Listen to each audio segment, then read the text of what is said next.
Right. అతి కిరాతకంగా హత్య చేశాడు సాఫ్ట్వేర్ ఎంప్లాయీ సునీతను. మాజీ భార్యను మాజీ భర్త మహేష్ తల మీద మోది ముక్కలు ముక్కలుగా కట్ చేసి తగలుబెట్టబోయాడు. ఈలోపు అత్తగారు రావడంతో ఆ ప్రయత్నాన్ని విరమించుకుని ఆవిడ మీద దాడి చేసే ప్రయత్నం చేశాడు.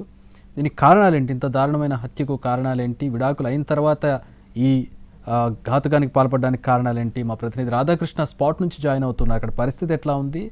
కుటుంబ సభ్యులు కానీ చుట్టుపక్కల వాళ్ళు కానీ ఏం చెప్తున్నారో తెలుసుకునే ప్రయత్నం చేద్దాం. రాధాకృష్ణ, ఏం జరిగింది? అపార్ట్మెంట్లో సీసీ ఫుటేజ్ ఏమన్నా దొరికిందా? ఏం తెలిసింది? అసలు కింద వాచ్మెన్ లేడా? పైన ఇంట్లోకి నేరుగా ఎలా వెళ్ళగలిగాడు? ఏం జరిగింది అసలు?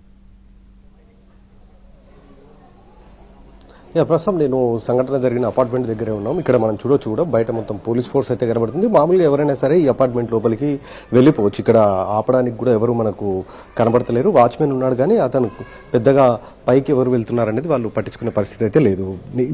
ఈ ఘటనకు సంబంధించిన దాంట్లో ఎవరైతే ఇప్పుడు దారుణ హత్యకు గురైన సునీత ఉందో ఈవిడ ఆమె మాజీ భర్త, మొదటి భర్త మహేష్. వీళ్ళిద్దరికీ ఏడాదిన్నర క్రితం పెళ్ళయింది. ఆ తర్వాత ఇద్దరి మధ్య విభేదాలు రావడంతో విడిపోయారు. విడాకులకు అప్లై చేసుకున్నారు. దానికి సంబంధించిన ప్రాసెస్ మొత్తం కూడా కంప్లీట్ అయిపోయింది. ఆ తర్వాత సునీత మరొకరిని పెళ్లి చేసుకుంది. ఇప్పుడు అతన్ని పెళ్లి చేసుకున్న తర్వాతనే ప్రస్తుతం మనం చూస్తున్న ఈ అపార్ట్మెంట్లోని 4th ఫ్లోర్లో సునీతతో పాటు ఆమె రెండో భర్త ఇద్దరు కూడా ఉంటున్నారు.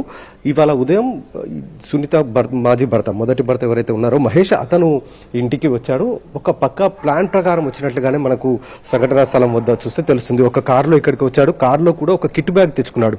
అందులో మొత్తం కూడా ఆ సునీతను చంపిన తర్వాత ఆమెని ముక్కలు ముక్కలుగా చేసి తీసుకొని వెళ్లాలని అనుకున్నాడు. సమీపంలోనే కప్పల చెరువు కూడా ఉంది కాబట్టి చెరువులో పడేయాలని అనుకున్నాడు.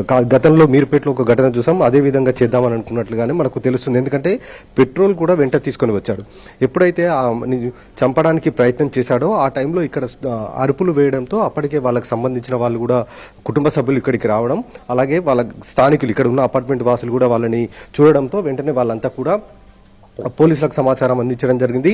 అలాగే ఆమెను చంపిన తర్వాత కూడా ఆమెపై పెట్రోల్ పోసి పూర్తి స్థాయిలో తగలబెట్టేందుకు ప్రయత్నం చేశాడు. ఆ టైంలోనే పోలీసులు కూడా వెంటనే వచ్చి అతన్ని అదుపులోకి అయితే తీసుకోవడం జరిగింది. ప్రధానంగా ఈ ఘటనకు సంబంధించిన దాంట్లో మొదటి పెళ్లి జరిగిన విషయం, అంటే సునీతకు మొదటి పెళ్లి జరిగిందన్న విషయం ఎవరైతే రెండో భర్త ఉన్నాడో అతనికి తెలియదు అనేది కూడా ఇక్కడ ఉన్న స్థానికులు కానీ వాళ్ళకి సంబంధించిన బంధువులు చెప్తున్నారు. ఈ క్రమంలోనే మొదటి భర్తతోటి గొడవలు జరగడం, ఆ నేపథ్యంలో ఇద్దరికి గొడవలు పెరగడంతో ఆమెను చంపాలని ఒక పక్కా ప్లాన్ ప్రకారమే అతను వచ్చినట్లుగా కూడా మనకు తెలుస్తుంది. అందులో భాగంగానే కారులో మొత్తం కూడా ఎక్విప్మెంట్ అంతా కూడా తీసుకొని వచ్చాడు. ఆమెను చంపి ముక్కలు చేసి అసలు ఆమె డెడ్ బాడీ కూడా కనబడకుండా ఉండేందుకు ఒక పక్కా ప్లాన్ ప్రకారం అయితే చేశాడు. కానీ ఆమె అరుపులు విన్న తర్వాత ఇక్కడ ఉన్న అపార్ట్మెంట్ వాసులు వచ్చి వెంటనే అడ్డుకోవడంతో అతను పారిపోయేందుకు ప్రయత్నంలో భాగంగా పెట్రోల్ పోసి తగలబెడతానని కూడా బెదిరించడం జరిగింది. ఈ క్రమంలోనే పోలీసులు వచ్చి అతన్ని అదుపులోకి తీసుకుని ప్రస్తుతం అయితే పోలీస్ స్టేషన్కి అయితే తరలించడం జరిగింది. ప్రస్తుతం సునీతకు సంబంధించిన కుటుంబ సభ్యులకు సమాచారం అయితే అందించడం జరిగింది. వాళ్ళు ఇంకా మరికొద్ది సేపట్లో ఇక్కడికి రాబోతున్నారు. మహేష్కి సంబంధించి మాత్రం భార్యాభర్తల మధ్య గొడవలు, ఆమె మొదటి భర్తకు తెలియకుండా రెండో పెళ్లి చేసుకోవడం, ఈ నేపథ్యంలోనే గొడవలు జరిగినట్లు కూడా ప్రస్తుతం అయితే పోలీసులు చెప్తున్నారు. చక్రి, అంటే ఈ సునీతకు సంబంధించిన వివరాలు అంటే ఏడాదిన్నారంటే చాలా తక్కువ టైం స్పాన్. ఇంత తక్కువ టైం స్పాన్లో ఎందుకు ఇంత కక్ష పెంచుకున్నాడు? గొడవలు ఎందుకయ్యాయి? ఇతను యూఎస్ నుంచి ఇతన్ని తీసుకొచ్చినట్టుగా తెలుస్తోంది. ఏం జరిగింది అసలు? అంటే ఇందాక రమేష్ చెప్తున్నటువంటి వివరాల్లో అతన్ని యూఎస్ నుంచి తీసుకొచ్చి ఇక్కడ అంటే అతని మీద కేసు పెట్టడం వల్ల అతను ఉద్యోగం పోవడం, అతన్ని ఇక్కడికి తీసుకురావడం, అతను ఇక్కడ ఖాళీగా ఉండడం, ఇవన్నీ కూడా డాట్స్ కనబడుతూ ఉన్నాయి. ఏంటి అసలు ఈ గొడవ ఏంటి? ఎందుకు జరిగింది? ఇంత కక్ష ఎందుకు పెంచుకున్నాడు? ఎంతకాలం డ్యూరేషన్ వీళ్ళది?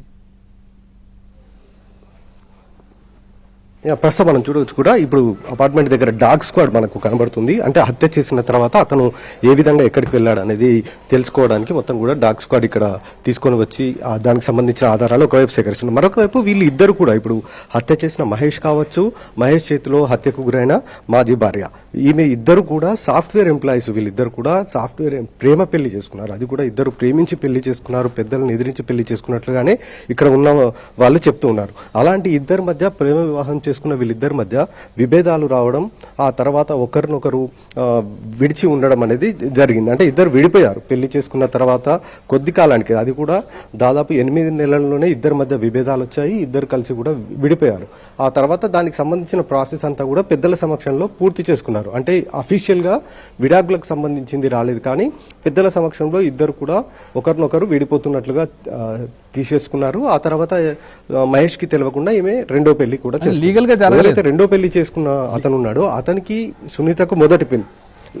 అదే చక్రి, ఇప్పుడు లీగల్ గా జరగాలంటే కనీసం ఏడాదికి పైగా కూడా సమయం పడుతుంది ఖచ్చితంగా.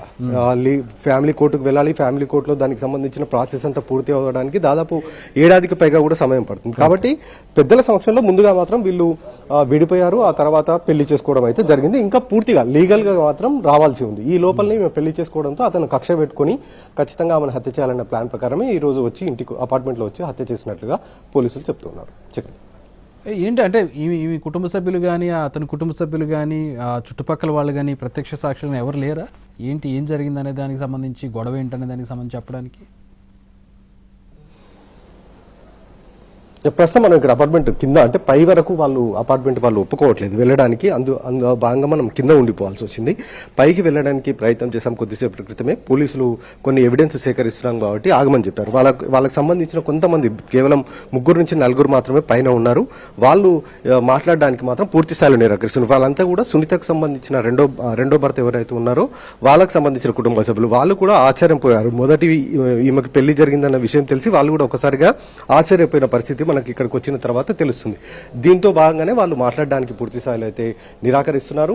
కేవలం కుటుంబ తగాదాలు, అలాగే భార్యాభర్తల మధ్య విభేదాలు, తనకు చెప్పకుండా రెండో పెళ్లి చేసుకోవడం, ఈ 3 కారణాల ద్వారానే హత్య చేసి ఉండొచ్చు అనేది భావిస్తున్నారు. సునీతకు సంబంధించిన కుటుంబ సభ్యులు కూడా ఇంకా రావాల్సి ఉంది కాబట్టి వాళ్ళు వస్తే ఇంకా పూర్తి స్థాయిలో కూడా వివరాలు తెలిసే అవకాశం అయితే కనబడుతుంది. Chakri, all right, thanks for the updates